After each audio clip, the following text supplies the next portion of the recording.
brought to you by National Mutual.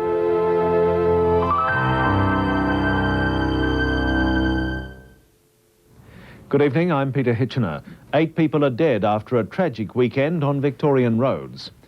The worst accident was at Swan Hill in the north of the state, where 3 people died when their car collided with a Melbourne-bound train. The car burst into flames after being dragged several hundred metres down the track. And 5 people have been injured, one seriously, in a 3-car pile-up near Colo, northwest of Sydney. A woman driver was trapped for more than an hour before being taken to hospital by helicopter. A teenage skin diver has been killed in the 4th fatal shark attack off South Australia in 6 years. Witnesses say they saw what appeared to be a 4-metre white pointer shark shortly after the attack. Tracy Dale with the story. Police and rescue helicopters and several boats began a search off Aldinga Beach after the alarm was raised by the victim's friends. The 19-year-old student had been diving with the group when the attack happened around 3:30. The teenager's air tank and flippers were soon located. Searchers later found what is believed to be human remains. In Victoria, an emergency at Esso's processing complex at Hastings forced a shutdown and a dramatic fire overnight.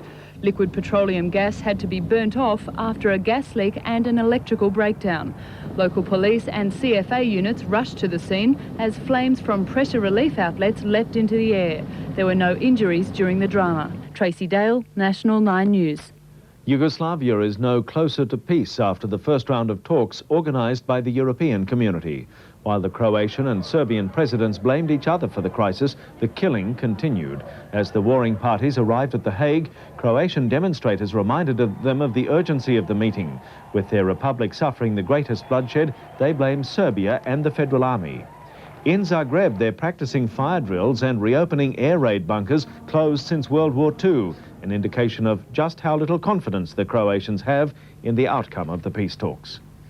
Sport now, and Penrith is the first team into the league grand final after a heart-stopping win over Norths in Sydney. The Panthers held an early lead, only to have the Bears come back to within 2 points.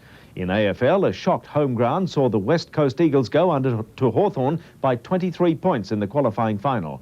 And St Kilda's brave premiership bid came to an end at the hands of Geelong in the second elimination final.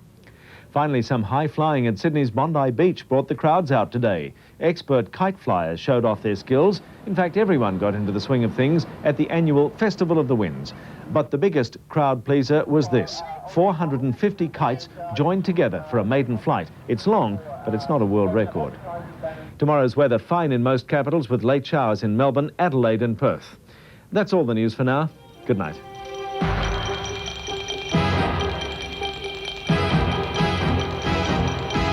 This has been a National 9 News presentation.